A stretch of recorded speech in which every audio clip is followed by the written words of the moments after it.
Assalamualaikum warahmatullahi wabarakatuh. Salam sehat dan bahagia. Kembali lagi di channel Mandrois Ali Yusuf. Oke, seperti biasa yang akan saya bahas masih tetap seputar kesehatan lambung, GERD, dan siatifus kosmetis.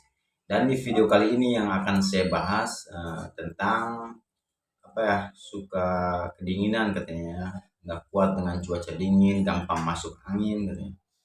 Oke, sebelum kita lanjut ke pembahasannya, buat teman-teman yang baru gabung, yang baru mampir ke channel Madres Ali Yusuf ini, jangan lupa ya untuk di-subscribe dulu ya. Biar channel ini bisa lebih berkembang dan pastinya lebih semangat juga untuk saya membuat video-video terbaru tentang seputar kesehatan lambung, GERD, dan siatifus kosmetis. Oke, jadi gini teman-teman, penderita asam lambung itu kan uh, imunnya lemah ya, imun tubuhnya lemah karena dari pola makan yang enggak baik, terus dari pola hidupnya juga yang enggak baik, ya dari pola pikirnya apalagi, ya setiap hari memikirkan sesuatu yang belum tentu terjadi, serba takut, takut inilah, takut itulah, takut matilah, takut macam. Jadi karena pikiran tersebut yang terus-terusan bekerja, akhirnya membuat imun tubuh kita itu menjadi lemah. Jadi kalau misalkan orang sehat aja gitu ya, kalau lagi banyak pikiran, stres itu pasti akan drop ya, si imun tubuhnya akan lemah dan bisa juga si badannya itu jadi kurus ya, akibat dari banyaknya pikiran. Makanya penderita asam lambung itu uh, apa kebanyakannya pada kurus ya, kebanyakannya pada kurus karena dari pola pikirnya itu yang terus-terusan berpikir tiap hari, terus-terusan berpikir tiada hentinya, si otak tersebut berpikir, akhirnya jadi membuat si imun tubuh kita itu lemah. Kalau misalkan imun tubuhnya lemah, itu udah pasti ya, orang sehat juga kata saya juga ya, kalau misalkan terlalu banyak pikiran itu membuat imun lemah pasti akan jadi sakit. Sama apalagi untuk penderita asam lambung ya, kalau misalkan imun kita lemah ya, itu udah pasti nggak bakalan kuat sama yang namanya cuaca yang dingin, terus gampang sakit juga ya, pasti gampang masuk angin juga kalau misalkan imun tubuh kita lemah. Tapi kalau misalkan imun kita kuat, penyakit juga susah ya untuk menghampiri tubuh kita ya, jadi nggak gampang sakit gitu. Tapi kalau misalkan imun kita lemah ya, penyakit apa juga bakalan datang. Jadi untuk teman-teman, menurut saya, saran saya gitu ya, perbaiki lagi ya dari pola makannya, pola pikirnya, dan pola hidupnya. Makanya saya sering bilang ke teman-teman harus sering olahraga ya, harus sering olahraga setiap hari lah. Kalau misalkan nggak sempet pagi, siang hari boleh. Kalau misalkan nggak sempet siang, malam juga boleh ya. Yang penting setiap hari itu harus olahraga supaya si imun tubuhnya ini kuat gitu ya, si peredaran darahnya lancar, tubuhnya kuat, jadi biar nggak gampang masuk angin, nggak gampang kedinginan juga tubuhnya itu ya. Ya terus dari pola makannya itu harus diperbaiki ya, makan makanan yang baik-baik lah ya, yang mengandung vitamin lah pokoknya yang baik ya.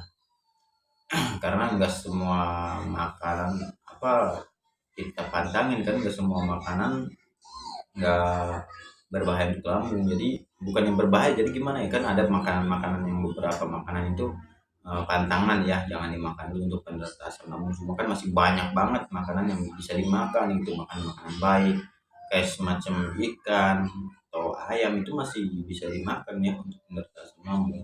Terus sayur-sayuran masih bisa, pokoknya makan makanan yang baik lah, tempe. Jadi mau kalau misalkan mau digoreng juga nggak apa-apa ya, yang penting jangan terlalu banyak minyak. Kalau nggak dipepes ya, atau dikukus juga nggak apa-apa. Kalau digoreng juga nggak apa-apa, yang penting jangan terlalu banyak jangan terlalu banyak minyak ya kalau misalkan goreng, intinya jangan berlebihan lah. Jadi teman-teman juga kalau mau misalkan mau makan kayak semacam buah yang asam kayak jeruk gitu, itu kan jeruk mengandung vitamin C nya tinggi, lumayan tinggi ya. Tapi kalau misalkan hanya sekedar makanlah, nyobain, itu nggak apa-apa asalkan jangan berlebihan ya. Jadi gitu teman-teman, jadi pola makannya itu harus diperbaiki juga ya, pola makannya dan pola pikirnya nih, jangan apapun jangan terlalu banyak pikiran lah, jangan mikirin hal-hal yang belum tentu terjadi teman-teman, karena gimana ya, itu semua cuma 1% gitu kemungkinan terjadi. 1%, 99%-nya nggak bakalan terjadi ya.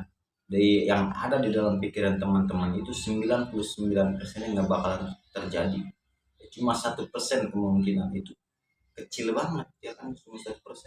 Jadi nggak usah ditakut-takutin, nggak usah dipikir-pikirin ya, soalnya nggak bakalan apa-apa gitu. Jadi cuma buang-buang waktu teman-teman ya. Walaupun sensasi ibaratnya datang, emang yang namanya asam lambung itu kan disebutnya juga dengan 1001 sensasinya, emang banyak banget ya sensasinya. Entah dari itu gemeteran, kelayangan, keluar keringat dingin, mata buram, pokoknya banyak banget yang nggak bisa saya sebutin satu-satu.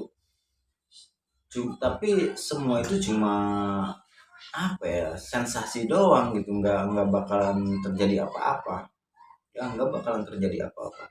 99% yang ada di pikiran teman-teman ya, rasa takut mati, takut ini takut itu lah, itu 1% doang kemungkinan. Jadi yang 99% itu nggak akan terjadi gitu ya, kemungkinannya 1%, kecil banget ya. Jadi nggak usah terlalu ditakutin ya, pokoknya bikin relax lah, bikin relax pikiran teman-temannya. Bersosialisasi harus teman-teman ya, keluar ibaratnya ngobrol lah sama tetangga apa gimana ya, sama teman. Emang kalau untuk penderita asam lambung, kalau apa anxiety disorder ya, kecemasan yang berlebih itu saya juga ngalamin ya. Boro-boro mau ibaratnya keluar rumah, mau ke kamar mandi aja takut ya, mau ke kamar mandi aja takut, apalagi mau keluar rumah. Tapi kalau misalkan kita kayak gitu aja, ini sebelum saya tahu ya tentang penyakit ini, ya kayak gitu aja nggak bakalan ada perubahan. Makanya teman-teman, saya ajak teman-teman untuk berubah ya. Jadi nggak usah ditakutin. Kalau misalkan teman-teman takut nih untuk pergi yang agak jauh, ya udah di apa, tetangga lingkungan sekitar aja, nggak usah yang terlalu jauh dulu. Bertahap teman-teman ya, bertahap. Jadi harus bersosialisasi biar pikiran teman-teman itu nggak terus-terusan tegang gitu ya, nggak terus-terusan mikir yang aneh-aneh lah ya, biar si imun tubuh teman-teman ini kuat ya. Kalau misalkan pemikiran kita sehat, tubuh kita juga kuat ya.